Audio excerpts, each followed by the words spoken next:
Hello friend, welcome back to my channel Aryan classes. Aryan ક્લાસીસમાં હું તમામ ધોરણ 12 કોમર્સના વિદ્યાર્થીઓનું હાર્દિક સ્વાગત કરું છું.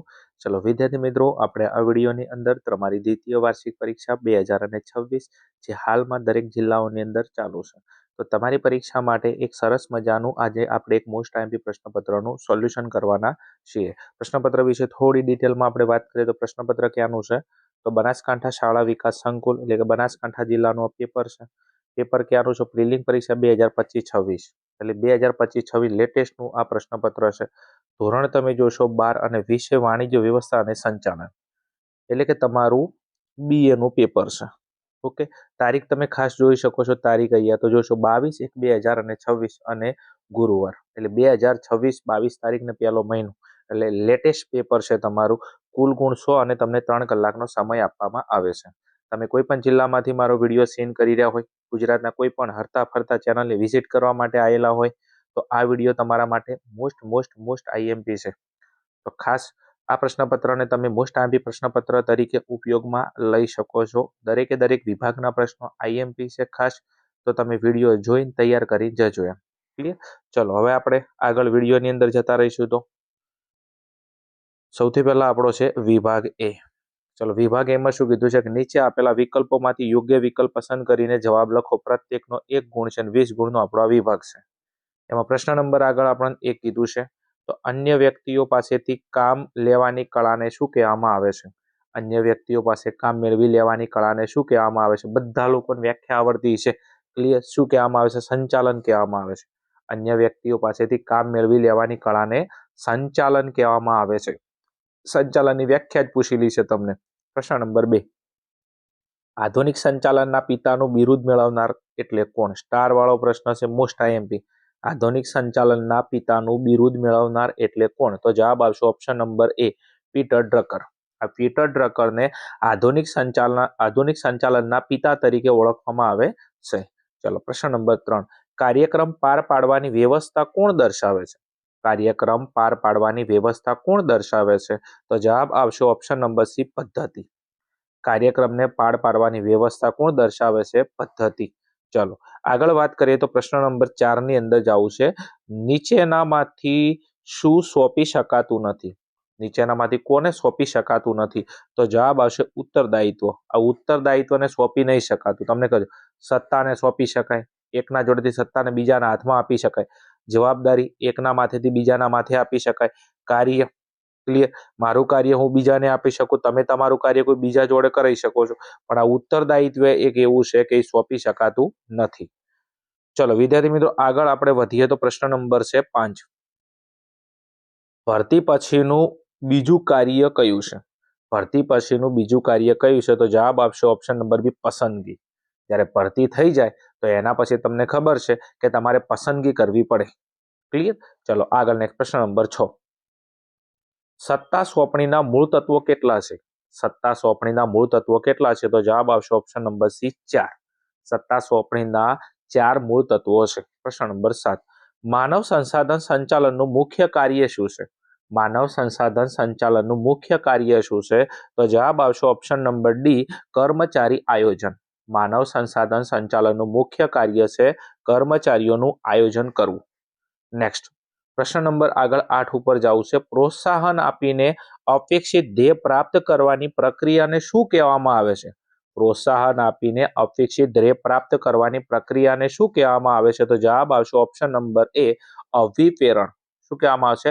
અભિપ્રેરણ કહેવામાં આવે છે. ક્વેશ્ચન નંબર 9, અવૈધિક માહિતી સંચાર મોટા ભાગે કયા સ્વરૂપે થાય છે? અવૈધિક માહિતી સંચાર મોટા સ્વરૂપે કયા ભાગે થાય છે? તો જવાબ આવશે મૌખિક.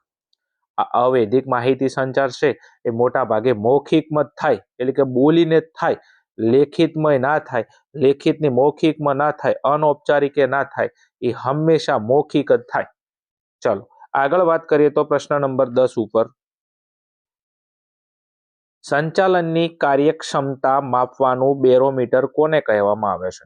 સંચાલનની કાર્યક્ષમતા માપવાનું બેરોમીટર કોને કહેવામાં આવે છે? તો જવાબ આવશે ઓપ્શન નંબર ડી, અંકુશ. આ અંકુશને સંચાલનની કાર્યક્ષમતા માપવાનું બેરોમીટર કહેવામાં આવે છે. ક્વેશ્ચન નંબર 11, મૂડી માળખાના કેટલા પ્રકારો છે? તો મૂડી માળખાના 4 પ્રકારો છે. જે મૂડીનું માળખું છે, આ મૂડીના માળખાના કેટલા પ્રકારો છે? 4 પ્રકારો છે. ક્વેશ્ચન નંબર 12, નાણાકીય સંચાલન કોની સાથે સંબંધ ધરાવે છે? નાણાકીય સંચાલન કોની સાથે સંબંધ ધરાવે છે? તો જવાબ આવશે ઓપ્શન નંબર સી, નાણાંના કાર્ય સાથે. નાણાકીય સંચાલન એ નાણાંના કાર્ય સાથે સંબંધ ધરાવે છે. ક્વેશ્ચન નંબર 13, ડિપોઝિટરી ધારો કયા વર્ષમાં અમલમાં આવ્યો હતો? જે ડિપોઝિટરીનો જે ધારો છે એ કયા વર્ષમાં અમલમાં આવ્યો હતો? તો જવાબ આવશે ઓપ્શન નંબર એ 1996માં.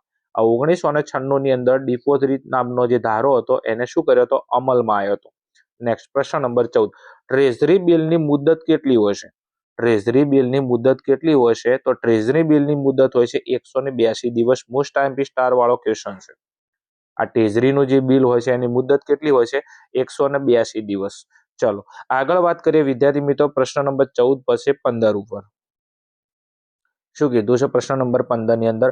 અભિવૃદ્ધિનું સૌથી પ્રચલિત, મહત્વનું અને સ્વીકાર્ય સાધન કયું છે? અભિવૃદ્ધિનું સૌથી પ્રચલિત અને મહત્વનું અને સ્વીકાર્ય સાધન કયું છે? તો જવાબ આવશે ઓપ્શન નંબર ડી, જાહેરાત. આ જાહેરાત એ અભિવૃદ્ધિનું સૌથી પ્રચલિત, મહત્વનું અને સ્વીકાર્ય સાધન છે.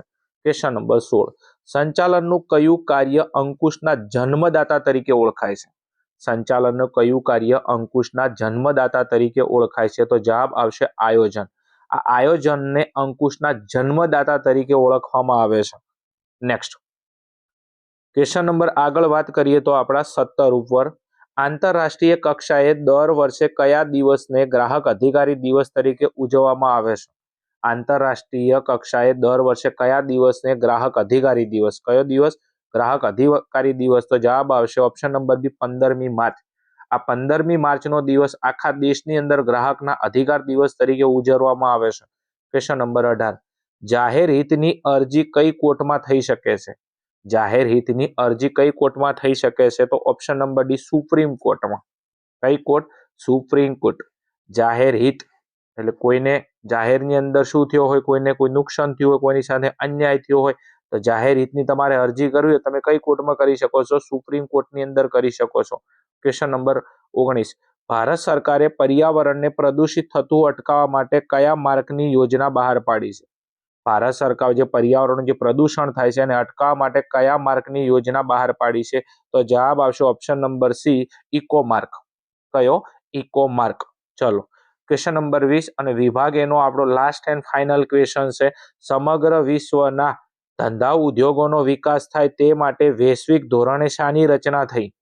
સમગ્ર વિશ્વના ઉદ્યોગ ધંધોનો વિકાસ થાય તે માટે વૈશ્વિક સ્વરૂપે શાની રચના કરવામાં આવી હતી? જવાબ આવશે WTO, વર્લ્ડ ટ્રેડ ઓર્ગેનાઇઝેશન. સમગ્ર વિશ્વ ઉદ્યોગ ધંધાનો વિકાસ થાય એ માટે વૈશ્વિક ધોરણે શાની રચના થઈ છે? તો WTO, વર્લ્ડ ટ્રેડ ઓર્ગેનાઇઝેશન. ચલો વિદ્યાર્થી મિત્રો, આ હતા આપણા વિભાગ એનું સોલ્યુશન. આગળ વિભાગ બી ની અંદર જઈએ એના પહેલા તમે બનાસકાંઠા જિલ્લામાંથી પ્રોપર જો વિડીયો જોતા હોય અને પ્રશ્નપત્ર આપીને આવ્યા હોય તો વિભાગ એ ની અંદર તમારે કેટલા પ્રશ્નો સાચા પડ્યા છે કોમેન્ટની અંદર તમે જણાવી શકો છો. ચલો આગળ જઈએ આપણે વિભાગ બી ની અંદર. ચલો વિભાગ બી ની અંદર શું કીધું છે સૂચના પહેલા જોઈ લઈએ. નીચે આપેલા 21 થી 30 પ્રશ્નોના ઉત્તર એક વાક્યમાં લખો. પ્રત્યેકનો 1 ગુણ ને 10 ગુણનો આપણો વિભાગ છે. વિભાગ બી ની અંદર તમને ખબર છે કે ટોટલ આપણે 10 પ્રશ્નો આપવામાં આવે છે. દરેકનો આપણે એક વાક્યમાં ટૂંકમાં જવાબ લખવાનો છે. દરેક પ્રશ્નોનો આપણને 1 ગુણ મળવા પાત્ર છે. વિભાગ બી ની અંદર ખાસ તમારે ધ્યાન રાખવું પડે એનું કારણ છે આખા પેપરમાં મારી દ્રષ્ટિએ કહું તો તમારે વિભાગ બી ની અંદર બહુ ધ્યાન આપવું પડે, કારણ કે એમાં એક ટાઈમ તમને MCQ મળી જાય, 4 ઓપ્શન મળી જાય. બીજા વિભાગ બી થી આગળના તમામ વિભાગની અંદર તમને ખબર છે તમને અથવામ ક્વેશ્ચન મળી જાય, પણ બી ની અંદર તમને કોઈ અથવામ ક્વેશ્ચન ના મળે, કોઈ ઓપ્શન ના મળે. દરેક પ્રશ્ન ફરજિયાત છે. તો બી માં તમારે સારામાં સારા માર્ક્સ લાવવા હોય ખાસ તો તમારે વિભાગ બી ઉપર બહુ એક્યુરેશન, બહુ ચોકસાઈ રાખવી પડે. ચલો આગળ નેક્સ્ટ જવું છે પ્રશ્ન નંબર 21 ઉપર. મધ્ય સપાટી સંચાલન બીજા કયા નામથી ઓળખાય છે? મધ્ય સપાટી સંચાલન બીજા કયા નામથી ઓળખાય છે? તો જવાબ આવશે વિભાગીય અધિકારીઓની સપાટી. મધ્ય સપાટીને બીજા વિભાગીય અધિકારીઓની સપાટી તરીકે ઓળખવામાં આવે છે. પ્રશ્ન નંબર 22, આયોજનમાં કયા કારણોસર અનિશ્ચિતતા ઉદ્ભવે છે? આયોજનમાં કયા કારણોસર અનિશ્ચિતતા ઉદ્ભવે છે? તો બાહ્ય પરિબળોમાં ફેરફાર થાય ત્યારે. જ્યારે બાહ્ય પરિબળોની અંદર ફેરફાર થાય છે ત્યારે આયોજનની અંદર શું ઉદ્ભવે છે? અનિશ્ચિતતા ઉદ્ભવે છે. ક્વેશ્ચન નંબર આગળ જાવ છે 23 ઉપર, ઉત્તરદાયિત્વ કોને કહેવામાં આવે છે? તો ઉત્તરદાયિત્વની આપણી વ્યાખ્યા અહીંયા સ્પેસ નથી, મેં લખેલી છે તમારા માટે સ્પેશિયલ ઉત્તરદાયિત્વ. ચલો, આ રહી આપણા ઉત્તરદાયિત્વની વ્યાખ્યા. સોંપાયેલા કાર્યને સફળ અમલ અથવા પરિણામો માટે વ્યક્તિએ ઉપરી અધિકારીને આપવાના જવાબદારીપણાને ઉત્તરદાયિત્વ કહેવામાં આવે છે. સોંપાયેલ કાર્યનો સફળ અમલ થઈ જાય અથવા પરિણામો માટે વ્યક્તિએ ઉપરી અધિકારીને આપવાના જવાબદારીપણાને ઉત્તરદાયિત્વ કહેવામાં આવે છે. ચલો, એના પછી નેક્સ્ટ આગળ જવું છે. વિભાગ બી ની અંદર આગળ પ્રશ્ન નંબર 24 છે, અવૈધિક વ્યવસ્થા તંત્ર એટલે શું? અવૈધિક વ્યવસ્થા તંત્રની વ્યાખ્યા પૂછેલી છે, તો ફરી પાછા આપણે સોલ્યુશન ઉપર જતા રહીશું. અવૈધિક વ્યવસ્થા તંત્ર. ચલો, અહીંયા તમે જોશો 24માંનો જવાબ મેં સોલ્યુશન કરેલો છે.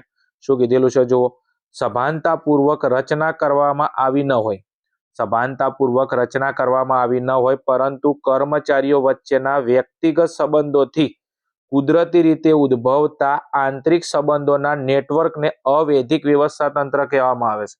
સભાનતાપૂર્વક રચના કરવામાં આવી ન હોય, સભાનતાપૂર્વક તમે કોઈ રચના કરી નથી પરંતુ કર્મચારીઓ વચ્ચેના વ્યક્તિગત સંબંધોથી કુદરતી રીતે ઉદ્ભવતા આંતરિક સંબંધોના નેટવર્કને અવૈધિક વ્યવસ્થા તંત્ર કહેવામાં આવે છે. સ્ટાર વાળી વ્યાખ્યા છે, તૈયાર કરી નાખજો.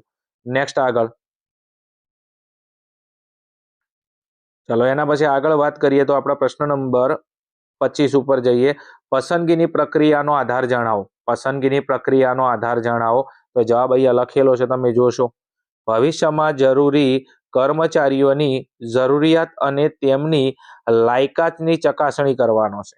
પસંદગીની પ્રક્રિયાનો આધાર શું છે? તો ભવિષ્યમાં જરૂરી કર્મચારીઓની જરૂરિયાત અને તેમની લાયકાતની ચકાસણી કરવાનો છે. ચલો, નેક્સ્ટ આગળ જઈએ. પ્રશ્ન નંબર 26 તમને આપેલો છે, નફા ભાગ એટલે શું? એક એની વ્યાખ્યા. પ્રશ્ન નંબર 27માં ઉત્પાદન ચક્ર એટલે શું?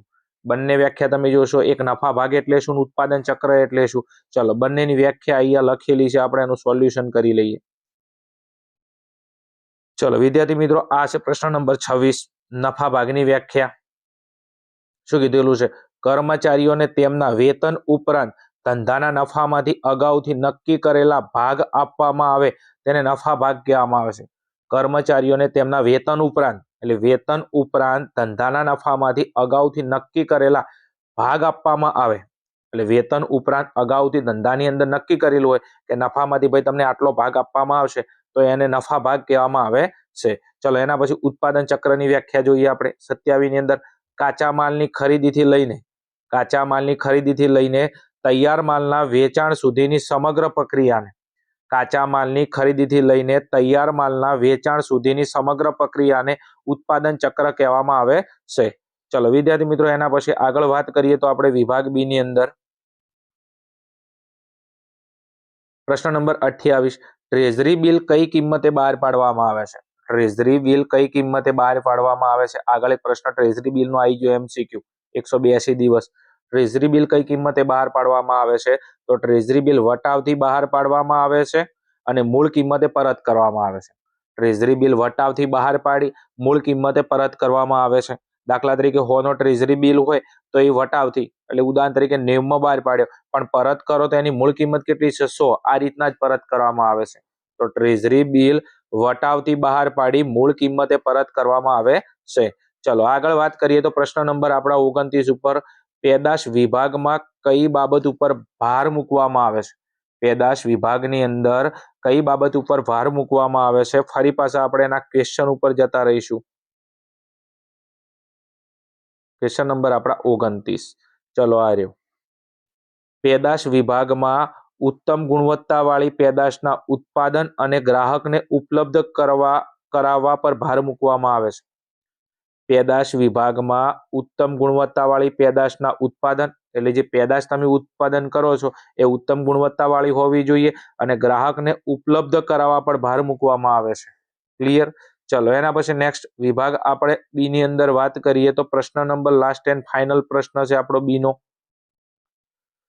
ગ્રાહકવાદ એટલે શું? ગ્રાહકવાદની વ્યાખ્યા પૂછેલી છે. શું છે ગ્રાહકવાદની વ્યાખ્યા? તો ગ્રાહકોના હકો અને હિતોનું રક્ષણ કરવા, ગ્રાહકોના હકો અને હિતોનું રક્ષણ કરવા માટે જે ચળવળ કે પ્રવૃત્તિઓ થાય છે, ગ્રાહકોના હિતો અને એમના હકો અને હિતોનું રક્ષણ કરવા માટે જે ચળવળ કે જે પ્રવૃત્તિઓ કરવામાં આવે છે તેને ગ્રાહકવાદ કહેવામાં આવે છે. ચલો વિદ્યાર્થી મિત્રો, આ હતા આપણા વિભાગ બીના પ્રશ્ન નંબર 21 થી લઈ અને પ્રશ્ન નંબર આપણા 30 સુધીનું સોલ્યુશન.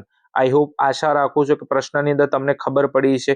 સોલ્યુશનની અંદર ફટાફટ તમે સ્ક્રીનશોટ લઈ અને આ પ્રશ્નપત્ર દરેક પ્રશ્ન તૈયાર કરીને એક્ઝામની અંદર જઈ શકો છો. મેક્સિમમ પ્રશ્નો આની અંદરથી પૂછાવાની સંભાવના છે.